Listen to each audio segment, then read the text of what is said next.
isang mapagpalang gabi po sa bawat isa.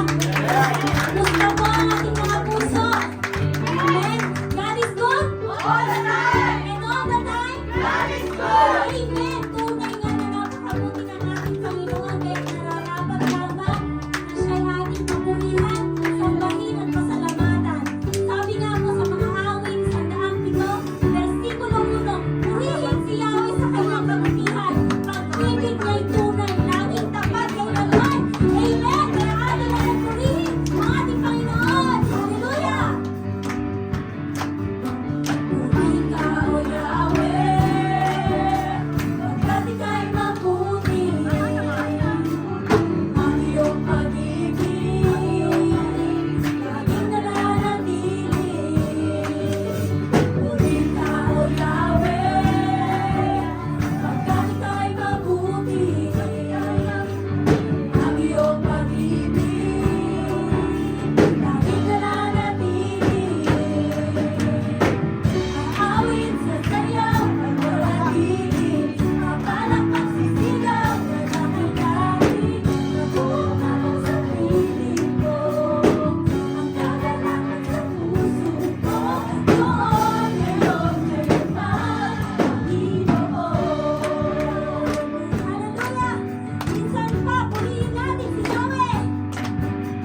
Purihin ka, O Yahweh, pagkat ika'y mabuti. Ang iyong pag-ibig, laging nananatili. Purihin ka, O Yahweh, pagkat ika'y mabuti. Ang iyong pag-ibig, laging nananatili. Aawit sa sayaw at walang tigil, mapalakpak sisigaw na dakilain. Nabukaw sa piling ko, ang kagalakan sa puso ko. Noon, ngayon, kailanman. Aawit sa sayaw at walang tigil, mapalakpak sisigaw na dakilain. Nabukaw sa piling ko, ang kagalakan sa puso ko. Noon, ngayon, kailanman. Isa pa! Aawit sa sayaw at walang tigil, mapalakpak sisigaw na dakilain. Nabukaw sa piling ko, ang kagalakan sa puso ko. Noon, ngayon, kailanman. Noon, ngayon, kailanman. Noon, ngayon,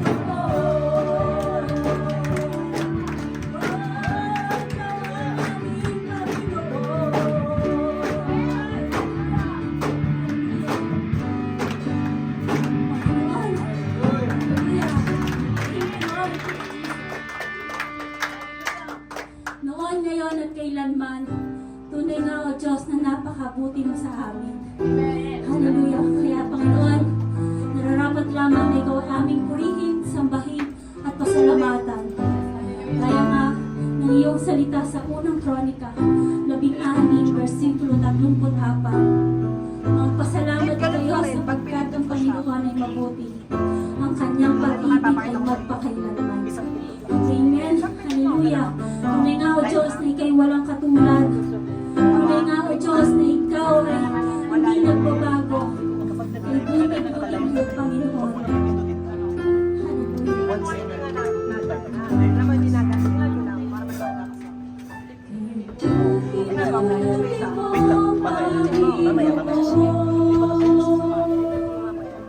Sa lahat ng oras, sa bawat araw, ika'y laging tapat kong magmahal.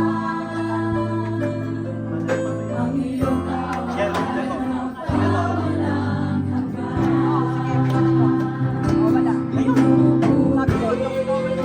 Sinasamba kita.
Amen. Praise God. Salamat po sa Lord. More. Amen. More daw po. Sabi pala. Amen. Kaya pa po ng ating mga kapatid sa audience. Kaya pa. Amen. Kuya Jones.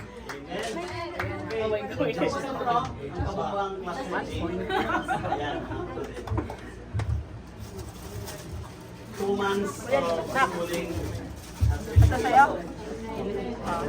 Nakita po talaga natin Anak dapat ipapakita mo. what you have learned from lessons 1 up to the very end. What they have learned, they really apply. Okay, ganito mga kapatid. Wala akong masabi talaga. Ready po lahat ang aming mga students. Ganito po mga kapatid. You are already on point when it comes to hand signals, voice command, yung projection po ninyo sa pulpit. I think we need more to when it comes to congregational participation. Give time to the congregation. Di ba, nandun yung dynamics, yung mellow down, nandun yung fast, nag-update po kayo. Maybe sa tunay na buhay na natin pagpupuri, give time also the congregation to what you call to sing their part also. Otherwise, you can instruct the drummer while the drummer is rolling, sumasabay sila. You command also give them part to lead and to worship God. At saka all in all po, talagang yung kadalasan natin at saka yung protesta natin ng mga pilya talaga pong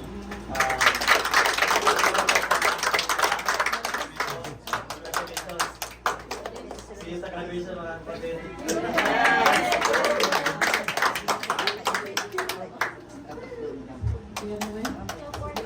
The Lord, Ate Rita, sanay na po kayo magpaawit. Nagpapaawit na kayo, okay? Napaka-relax niyo po magpaawit. Amen. Sa lahat po na magpaawit ngayon, kayo po yung nakita kong relax. Relax na relax, sumusunod yung mukha mo dun sa lyrics ng kanta. Yung kung masaya tong nakangiti ka, pag nag-iiba siya, nag-iiba din. So, kaya lang yun yung sinasabi ni Kuya Jones, yung connection sa congregation. Minsan nakakalimutan natin mayroon tayong nililid ba. So, kailangan nakakonect tayo lagi sa congregation. Pag nakikita mo na parang ikaw na lang ang kumakanta, kailangan mo silang i-command to sing. So, yun po. Then, medyo pikit po kayo ng pikit. Pero, normal yung pagpikit mo. Hindi katulad ng iba na up to the matapos yung pikit. So, sa worship leader, it is normal sometimes makapag-close yung eyes mo. Pero it doesn't mean na kailangan laging nakasara. Okay? Kasi mayroon kang binabantayang congregation at nililid. So ngayon, kung mapasara man, saglit lang. Kasi pinifeel mo yung kanta. Amen. Ang ating pinala po, Kuya Mike. Siguro ko congratulations lang.